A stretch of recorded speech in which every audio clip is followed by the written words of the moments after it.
Good morning, my friends, and how are you? This is Sandy Shallis, and welcome to Environmental Coffee House. And today's topic, which is marijuana cannabis cultivation.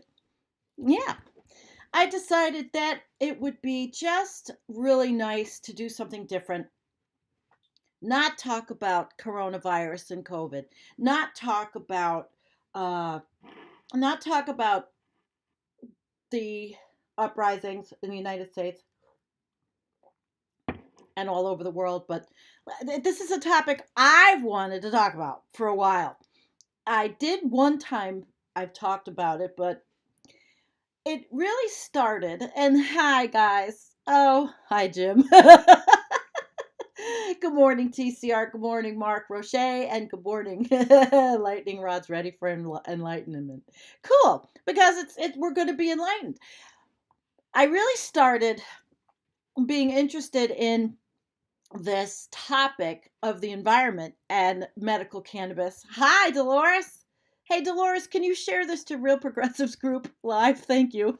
She's awesome.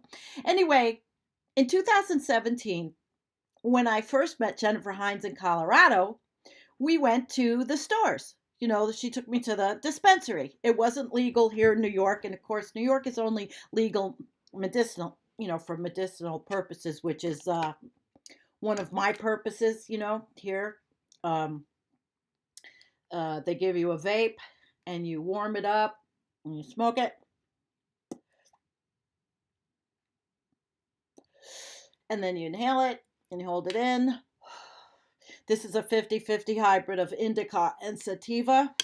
Sativa is for the daytime, indica helps you sleep. Okay, it's great. I love it, I mean, I've been a pot smoker since I was 14 years old. But there is an issue with it. And I want to talk about it.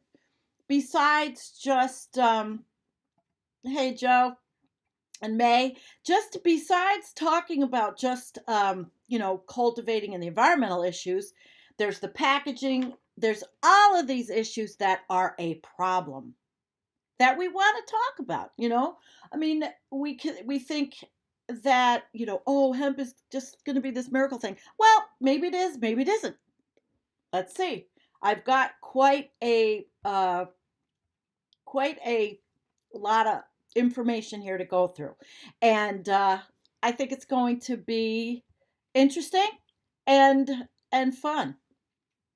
And then we'll get comments. Okay, so let me start with this because I went through the materials, and again, I've said I have not been thrilled with the packaging at all, and we're going to start with this one. All right. So here we go. Now this is from 2019 and Environmental Magazine, and really basically is eco-friendly marijuana a myth? The US cannabis industry could be a lot greener. All right. So I kind of agree with this, I do.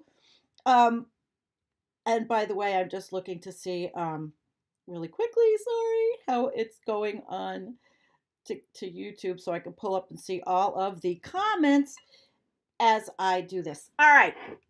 Whoa. Okay. Here we go. Beautiful. Aren't they just beautiful? Oh my gosh. And look at behind me. Look at that bud. I mean, they're beautiful. We love it. It's beautiful. But we're going to talk about all of this from packaging and plastic and everything else that's in the industry. All right. So this article talks about it's going to be a $22 billion industry by 2022. But is it negatively impacting the environment?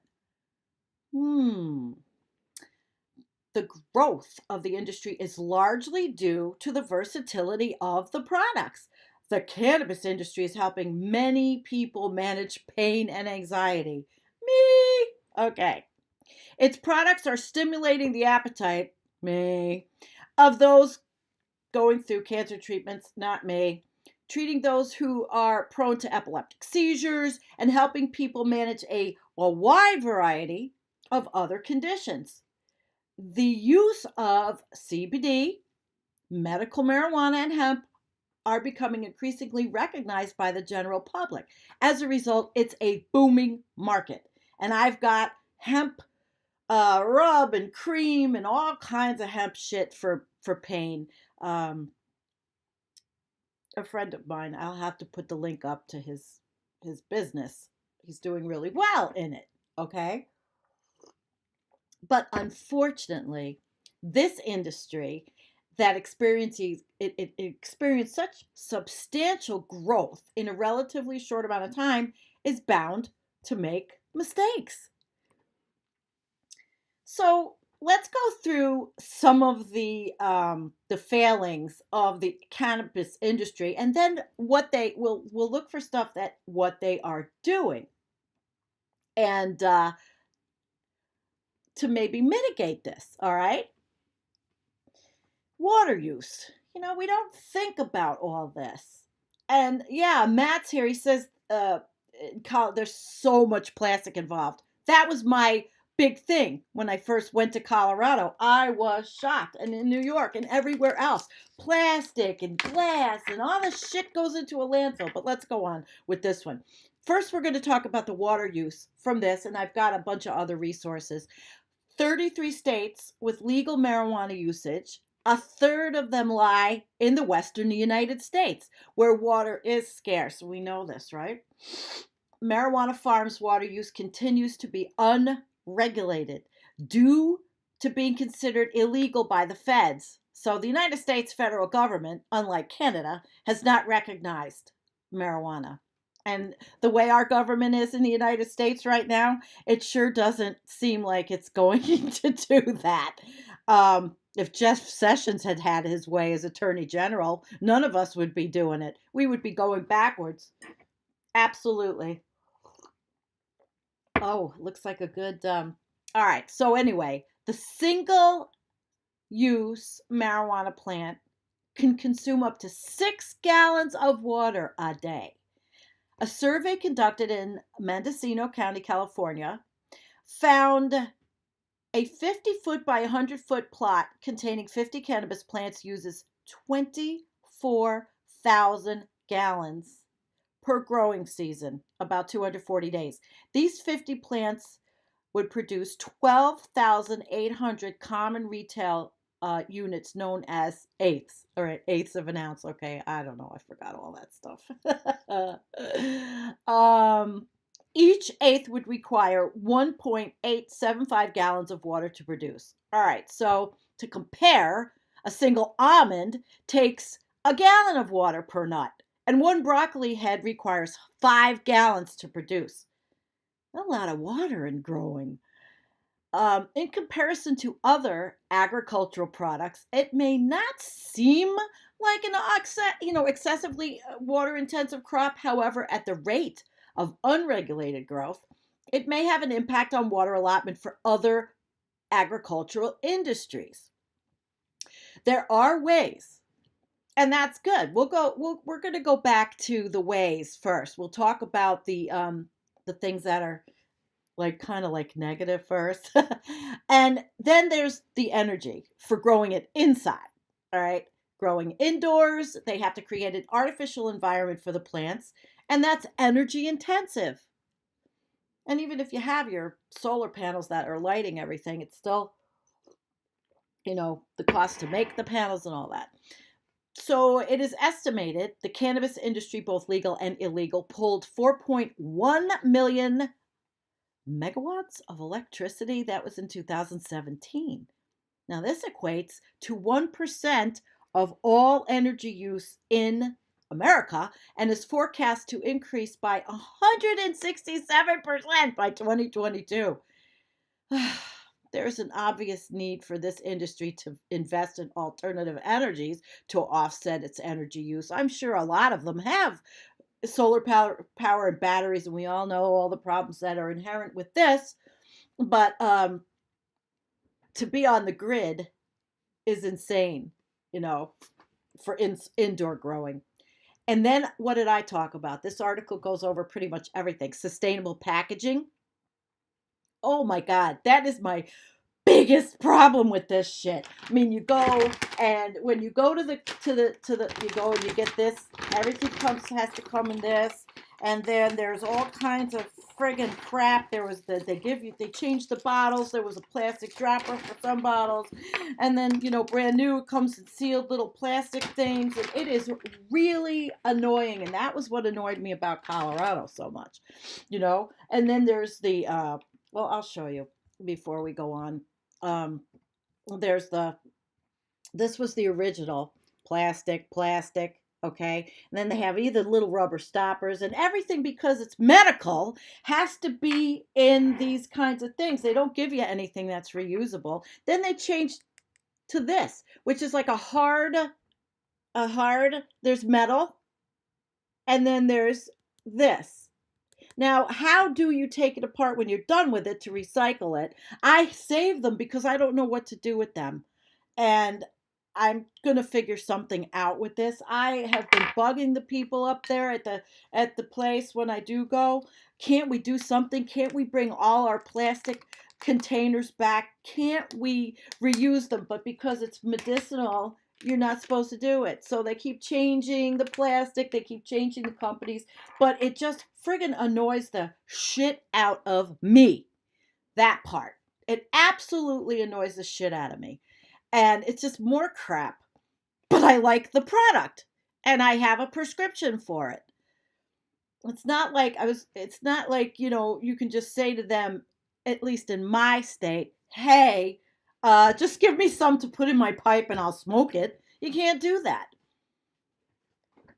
Although, I did that for a million years. But this here's so sustainable package is a big focus is directed towards reducing the waste in manufacturing and creating more sustainable packaging, right?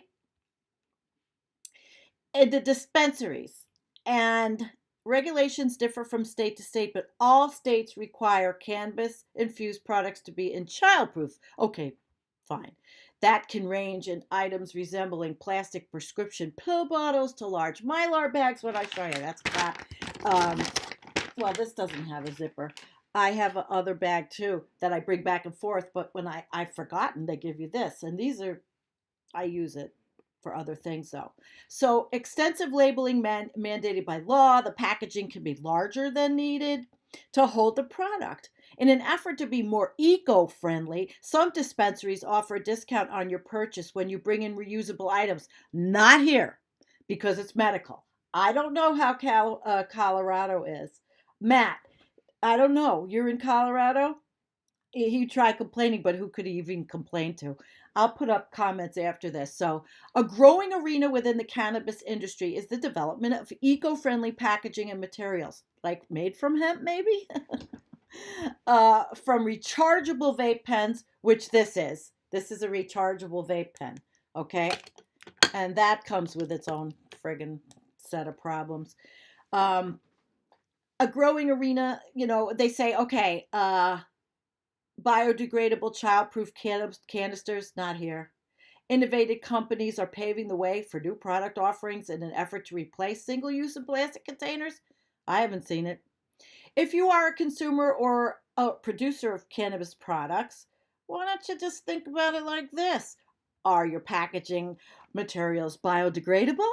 Are the materials recyclable? Are the materials designed to be multi or single use?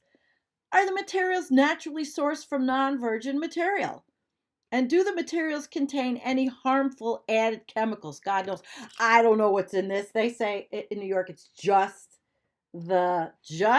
there's no additives or anything like that. It's just the oil, which probably isn't very good for my lungs, but nothing's good for me anyway, so who cares? Okay, and it does help. So we're going to go to California Weed Blog and their packaging article where they talk about the same thing, about if you're a regular user and you are purchasing goods from a dispensary, you're probably quite familiar with the excessive amount of packaging involved. Most likely, you know the feeling of having to peel back the seemingly endless, unnecessary layers of plastic and cardboard waste before you can finally get the weed you've purchased. No shit, Sherlock. Oh my God. Even if it's only a gram of flour. First, we have the container that holds the weed, which is often those stereotypical plastic medtainers or some type of jar. All right, so we we know what's going on here. Um, and then there's also, you will find a pile of unwanted printed and market material and pamphlets and receipts and all kinds of shit. You know, there's, and believe me, I have all the other shit in the other room. Um, but and then the exit bag. So it's saying nothing, nothing that we didn't say already, right? It ends up as a consumer's environmental responsibility. So for the average person, these layers will most likely end all wind up in the trash can and turn in the landfill. Even for those who are a little more environmentally conscious, like me, and I can't get rid of it, and I have these, and I don't know what to do with them. They might actually take time to actually place their huge cannabis packaging and recycling bins. But it could end up in landfills anyway. In 2019, California entered its fourth consecutive year of declining recycling. And we know why, right? Didn't we all? We've talked about this ad nauseum about recycling and problems in China, and they don't want to take our stuff. And boy, I think we're just in a clusterfuck of a mess. Literally a mess. And hi, Jean, and hi, Chris Foster. I see you guys are here. We'll talk after I go through the material. So, Cal Watchdog reports that increase in unrecycled waste has reached levels up to 2 million additional containers littered or landfilled a day. It is also estimated that the cannabis industry alone produces at least 1 billion units of waste annually, according to the Santa Fe Reporter. This isn't even including the cartridges and the vape pens. Though they are discreet and convenient, they are pretty much impossible to recycle and end up in landfills or in Sandy's drawer because Sandy can't throw them out. I mean, this is from 3 years ago. I can't get rid of them. Plus, there's still oil left in them, and I'm thinking of breaking them open and just going like this and using it as that, or putting it right where it hurts. I haven't done that yet. So, see, you know, all the, look at that. We're going to go down to alleviate. Cannabis companies who care and their mission to help. All right, so here's another one. Canacycle. They're talking about in California with a drop-off recycling service. See, that's great, but they won't do it for medicinal because it's medicinal, and that's a big problem for me. They should take these back. Everybody should be able to have a reusable everything, okay? Now, in New York, I happen to know someone who was on the methadone maintenance program. And the methadone maintenance program, you take your bottles and you go to the methadone clinic, and this wasn't me. No, guys, I didn't play that game. But you take your bottles. Okay, let's say this bottle. This was a drop bottle. Okay, here's my drop bottle for the cannabis drops that I am prescribed, which actually I can no longer afford anyway. I really can't.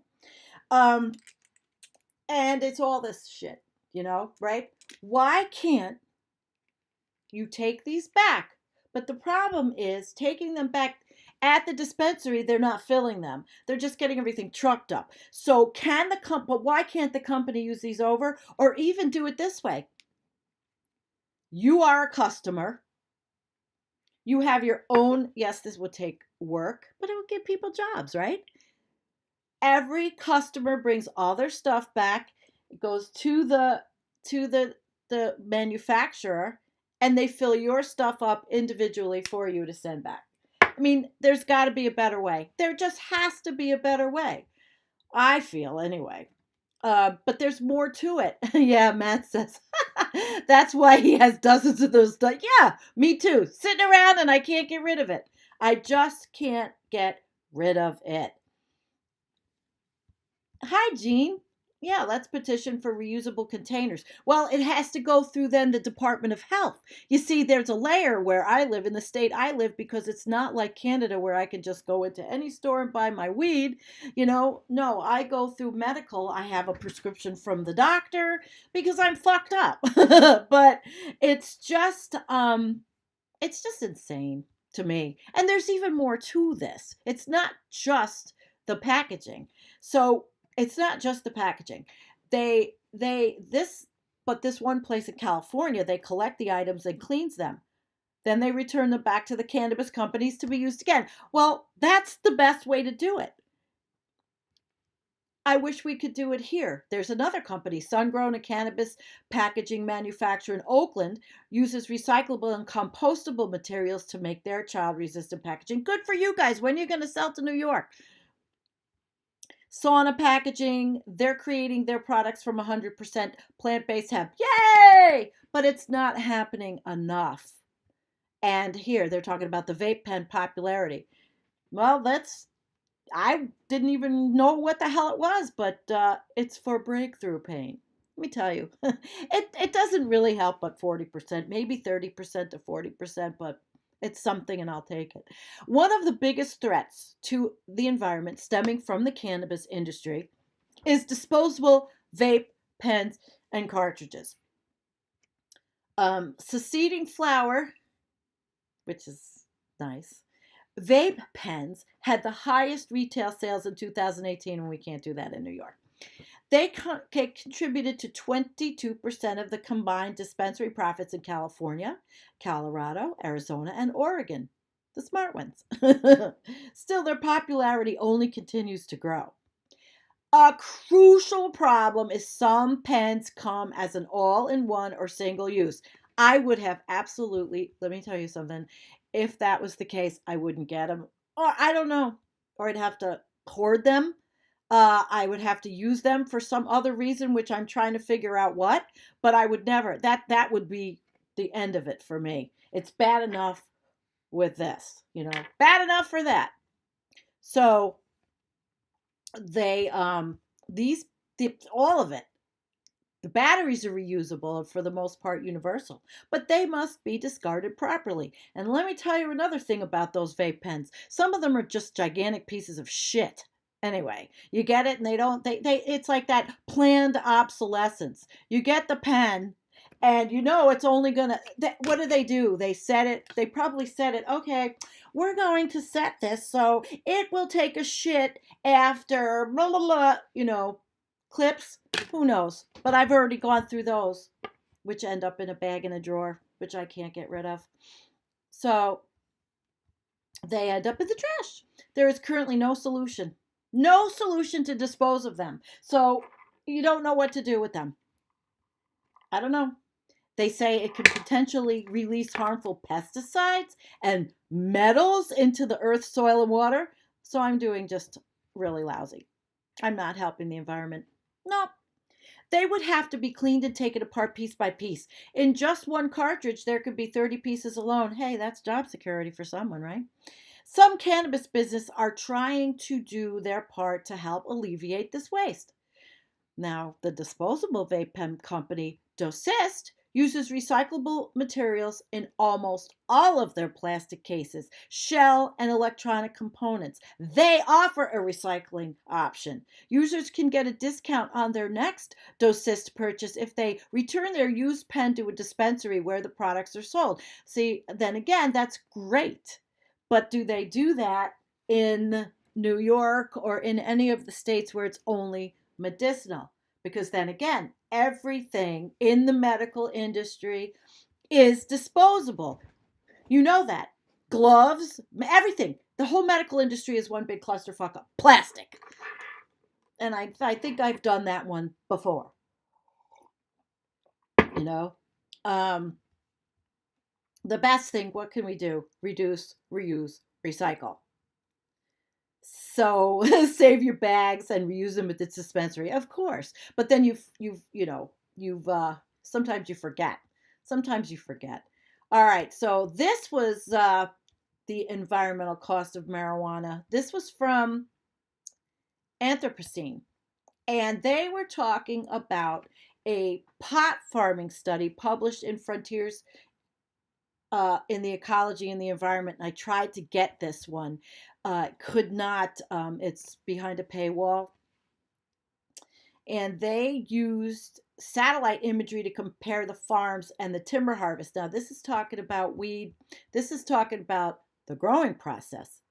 And so now we're kind of going backwards, but we're going to the growing process and deforestation. And we talked about water use already, correct? So here we go. Um, they've studied the intensive water requirements and often heavy use of pesticides. Now, I don't know about that. And when we have you guys up, when I have the chat up, we'll look at that. To be sure, of course, far more forest is cleared for timber than for pot in Humboldt County. But on a per acre basis, pot farming generates more fragmentation effects. And though the Humboldt results can't automatically be applied everywhere, as farming practices vary, the lessons of this and other studies are broadly applicable. Pot farming can be quite destructive. And with an estimated 1 in 8 U.S. adults report smoking dope and medical or recreational use now legal in 29 states, the demand will only grow. So I really wish I could have gotten this article, but I couldn't. So let's look at the next one, which is from Vice. And this was from 2017. So it goes beyond the amount of water and electricity. And I'm not putting the system down. I'm just talking about, I'm not putting the industry down, only for these things we're talking about, because we have to. We have to talk about the effects that we are having on our environment in every way possible. We can't do anything without messing up our habitat. Nothing. And this sacred cow of cannabis is not doing us the biggest bunch of favors. So, of course, we've known about the environmental impacts of marijuana cultivation for a long while. And this is Canadian. This is talking about Canada. And letting regulators and the public see this as an agricultural crop is really the key. This was Ithaca by me. And there was that study too, which I couldn't get. So I tried.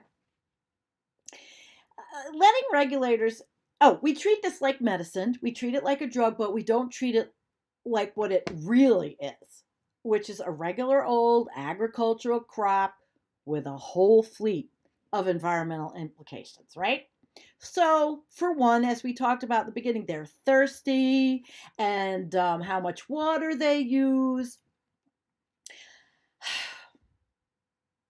The fact we're going to see, when they grow it in dry regions, it's going to have a problem. We're going to have problems. On the plus side, regulating currently illegal operations could help ensure that streams and fish aren't damaged by excessive withdrawals for irrigation, which is actually a major problem in California, which I'm sure we all have heard about, right? So let's start with the artificial indoor operations, which are ideal for growing year-round in many parts of Canada because of the winter, many parts of everywhere. But it's electricity. So it makes sense when you think about it. And I've known people, that have done all this. It's many high intensity bulbs, ventilation, dehumidifiers, air conditioners.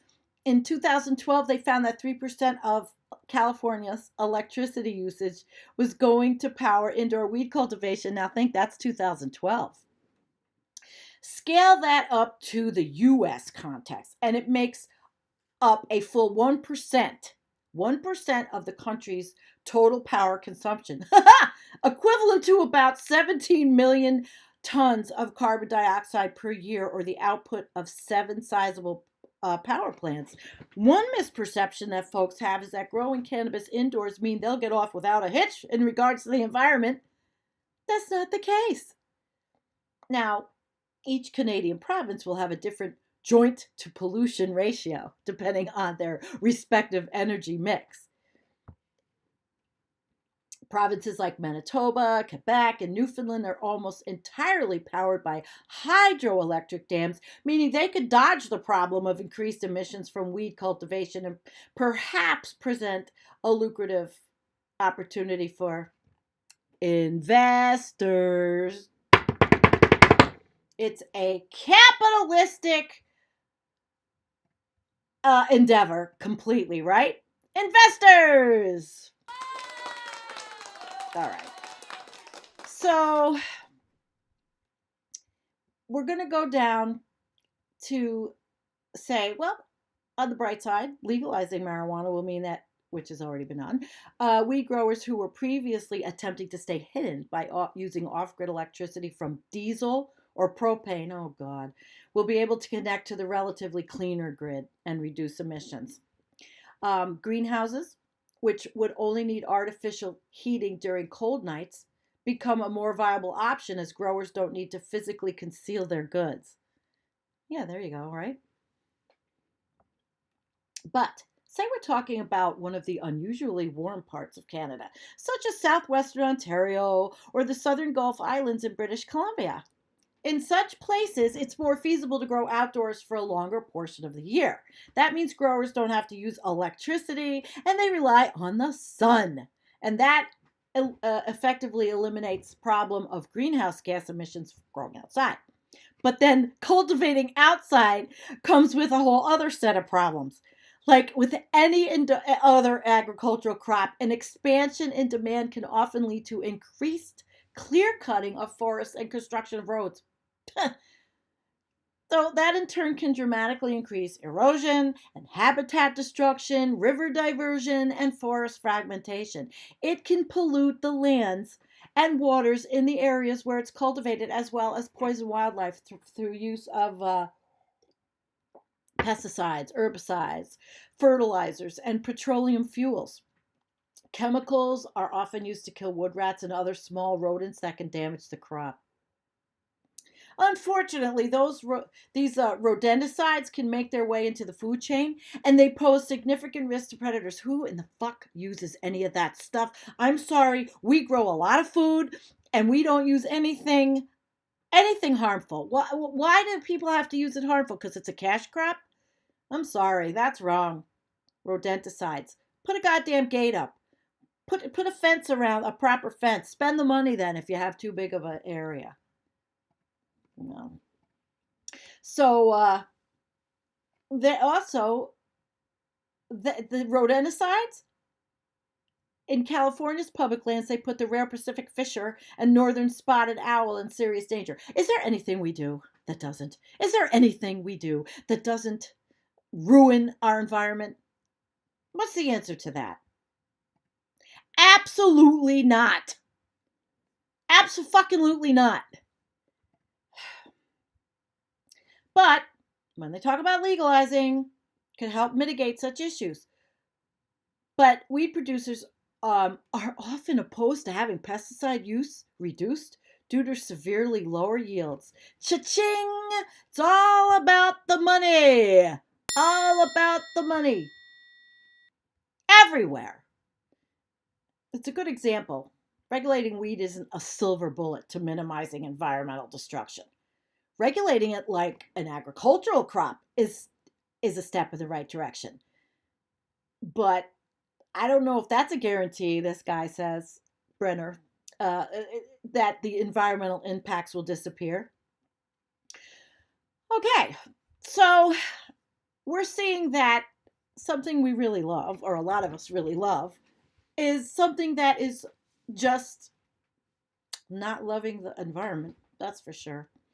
I'm going to show you this. Let's see if I can show you this little clip I found and play it public radio I hope you can, wait. Let me make sure you can hear it. Sky and think about pot and the ozone. Can you hear this? Anybody tell me if you can hear it, yes or no? I need to see in the chat. Because if you can't hear it, because I couldn't hear the, I could not hear. It's a bit of a brain tease. What is their contribution to this overall ozone problem? Let me see One if Caitlin Urso wants to solve about pot and the environment.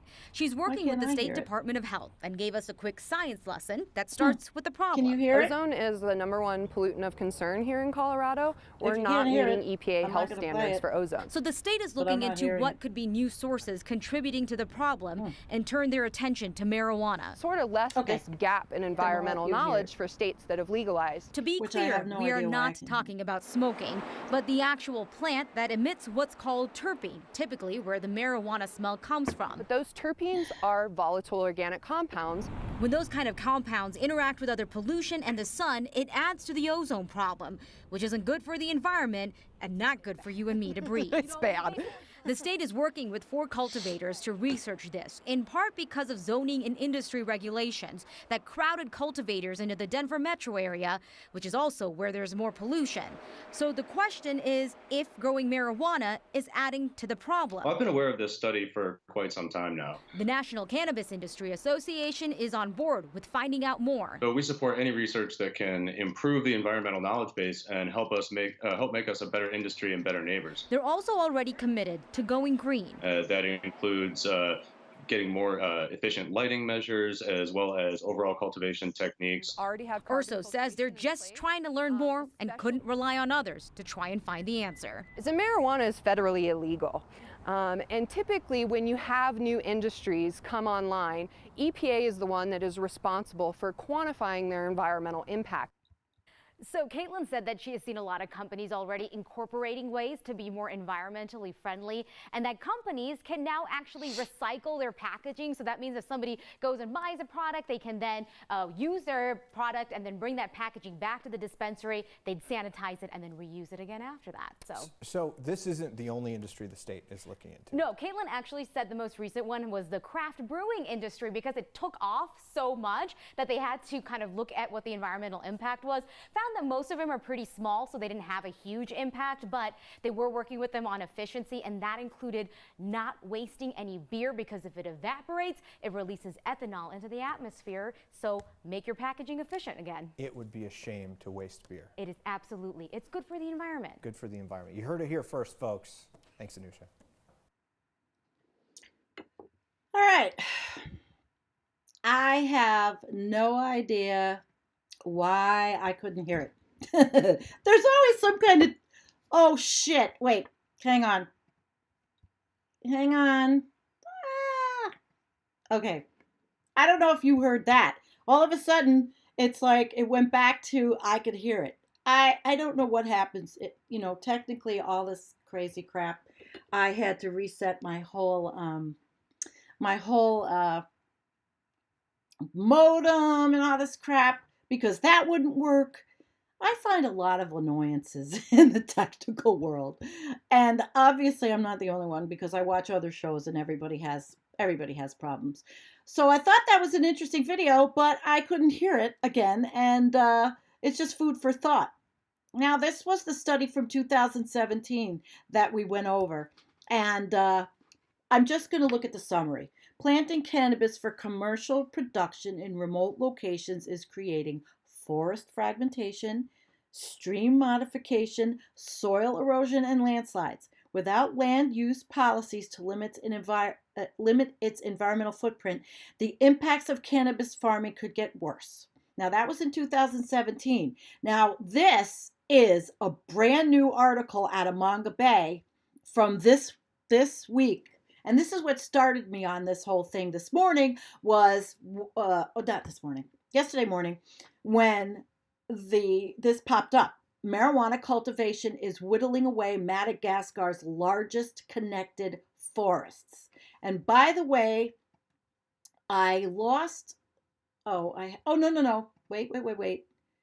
The 10 largest cannabis producing companies. I had a article here, but it's pretty much crappy. It's oh God, it's got all this garbage. I don't know if I want to use that one. Here it is. It had the 10 largest, but it's one of those clicky baity things. But it was interesting before I go on the other one to go back to the countries that are the biggest cannabis producing countries. And it talks about the unique compounds in it and the psychoactive tetrahydrocannabinol, THC. But it's, let's see, if I can do this, it'll be a quickie with this one. It was India, and the price is the cheapest in India. Nigeria, even though it's illegal. Canada, we all know that. Yay, Canada. Oh, Canada. Jamaica. Okay, now if you don't know about Jamaica, you ain't lived, right? And oh, who did I just parrot, guys? Who did I just parrot? Okay. Jamaica, where the term spleef came from, which is that nice, big rolled, fatty. I guess they call them blunts now.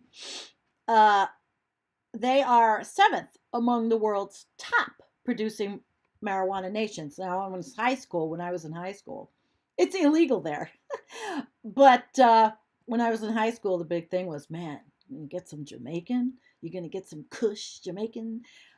Paraguay, 6th largest producer of cannabis and the 2nd largest producer in Latin America. And do you think these people are all caring about the environment? Colombia. That's another 1970s, Oh, yeah, man, I got some really good Colombian. Let's go. Colombia, 5th position. And it's illegal. But it's okay for medical now. So thank God for Colombians they have that. Mexico, again, big thing. Mexican weed, Jesus Christ. I knew somebody that, we're going back, used to drive down here's a story. I know we're going long, but this dude was a naturopath doctor, and he used to drive this van. Well, it wasn't a van. It was like a camper, right? It was one of those camper things. And he had all kinds of military stickers on it and police stickers. I mean, and then he cut his hair really short and he looked like a complete rednecky guy. And he would go to California, Mexico, and he'd pick up hundreds of pounds of pot, drive it back to New York. That's how they did it. But this is a long time ago. But that's how they did it. So how do you get rid of this cookie shit? All right, this is a terrible website, but Mexico, and that's a big one. And then Afghanistan, 3rd largest producer. Woo! It is a source of revenue for the Taliban. And they have, taxes on opium ports becoming the mainstay. And then we have Morocco. Morocco, 2nd largest, at least according to this. And I don't remember when this was written, but this is what I'll put all the links up. It's been cultivated in Morocco for centuries. Everybody behave in the chat. Let's stop. Stop.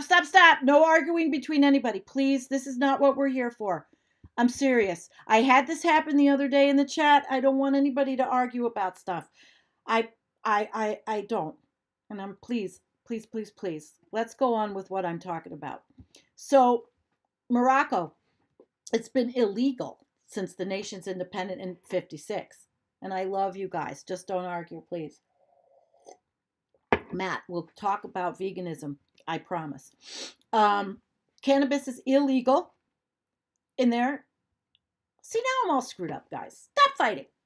In addition, the cannabis makes up a large source of the economy. But, do you think that the United States is the largest producer of marijuana in the world?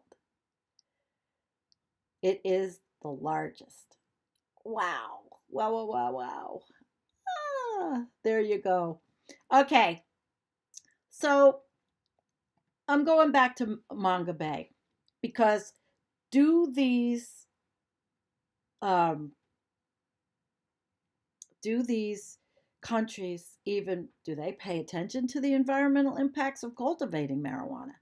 And that is where I'm now going back to Manga Bay this morning because northern Madagascar contains the largest block of connected forest left in that country. And oh, I went through to get this pronunciation, the Satarana Reserve. Damn it, I even had a whole page that I pulled up with how to pronounce words and I forgot. It's being cleared. And they say the local officials are saying slash and burn agriculture for marijuana cultivation is to blame. The Madagascar National Parks Agency helped organize military deployments to the Saratanana. I'm so bad at these. Area in 2014 and 17 and is planning another intervention this year. Scientists say if this deforestation continues, it will fragment the reserve's well-connected forests and threaten the animals that live there, many which are found elsewhere in the world. Okay, are we all okay now in that chat? I'm telling you guys, stop.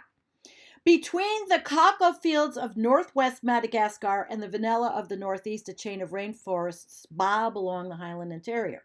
This reserve is home to the country's highest peak, has long been a key link in the chain, with abundant primary forest mostly undisturbed by human activity.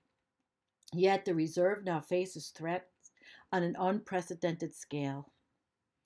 Okay, so here it is, and the University of Maryland they have a global forest watch site, and they are seeing this.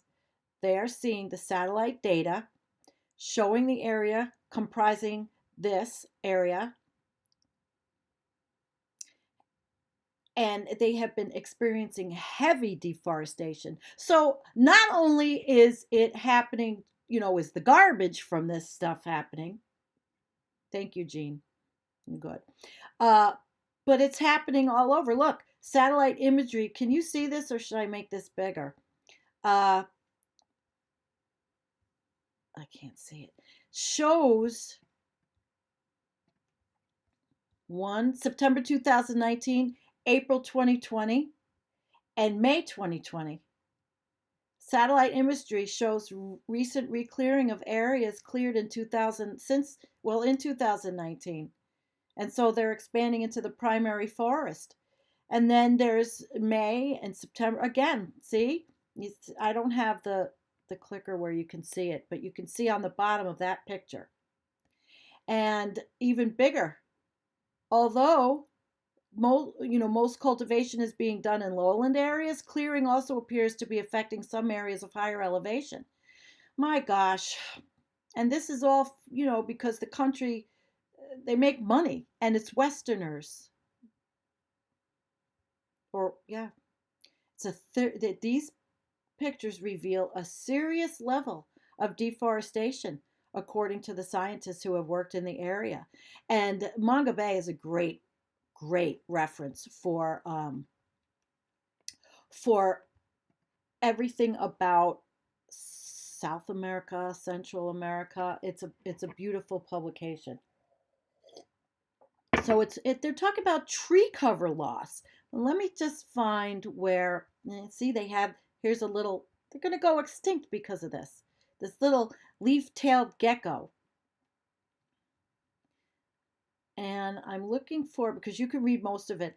Okay, so I wanted to find exactly where they put that. Because it's a very long one. We don't have enough time. Oh, look at these guys.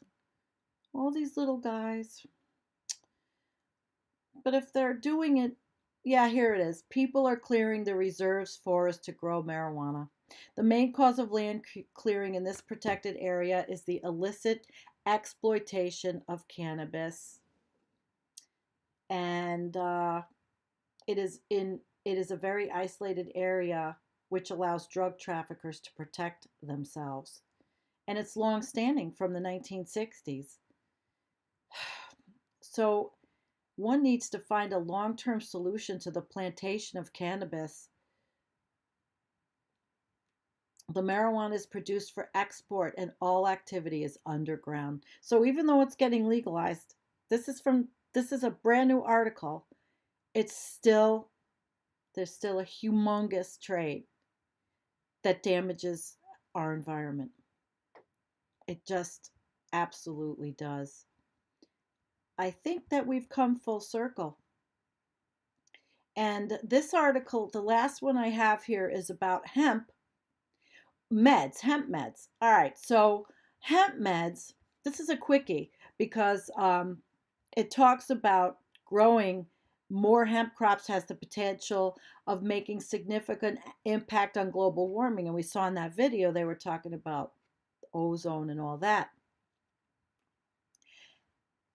Now, hemp crops have the capability of combating Earth's increases in carbon dioxide, and that's a good thing. During photosynthesis, hemp removes carbon dioxide from the atmosphere to form carbohydrates that are used to, man, they make it so you can't see it because they put all this bullshit on.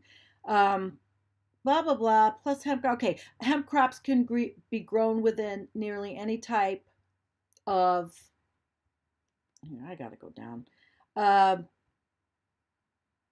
It grows quickly and okay. You could therefore grow a lot more hemp in a particular plot of land than you could trees, thus making a bigger impact on carbon dioxide absorption. So hemp can be good, but I can't stand this article. If hemp were to replace oil and lumber as the dominant source of fuel, building and paper products, it could make even bigger impact on the global environment. So there's a topic. See, I left it open now for another show on the hemp topic, which I've done before. And I'm going to bring up the chat and let's talk about, and Matt, yes, I will let I will invite you on. We talked about this. I'm just very slow. We're going to talk about veganism. It's going to be a great thing because I need to learn. And hello, Raza. Jean, thank you very much for everything.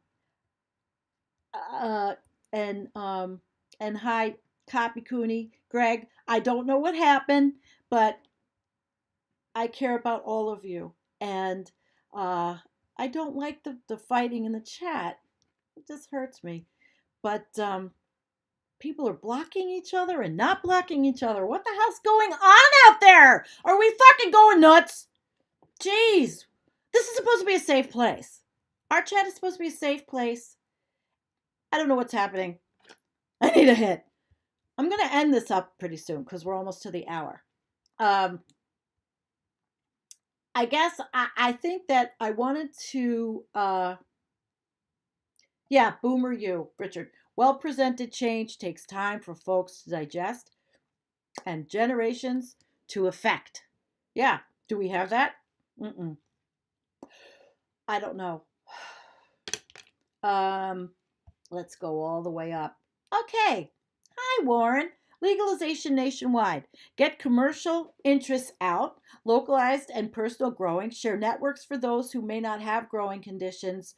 Grow and share. Revamp vape into reusable and refillable. Yeah, lots of lovely things. I guess Jean had put it right. You both need to take out world issues on each other, especially in a hostile way. It's pointless. Let's not do that here. Please. I've wanted the chat to be such a safe place. I really do. Hemp cleans up radiation, not good for the environment. Well, it's all, you know what, Janet, if you're still with us, it's all relative. You see, we can go back now and we can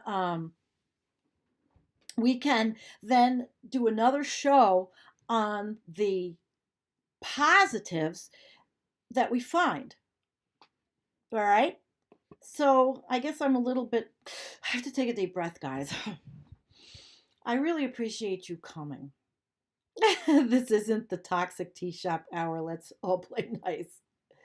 Uh, well, I think that we're all under a lot of stress.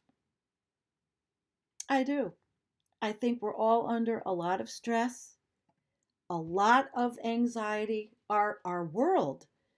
I mean, we are collapsing. The United States is in a war against its citizens.